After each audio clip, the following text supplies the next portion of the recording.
Chtěl bychom vám s dětmi ukázat, co jsme se dnešního dne učili.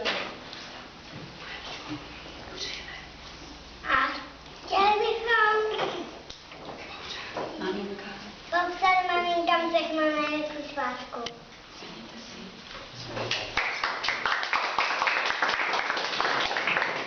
Jolinka, Pavlík, Pavlíček, Adam.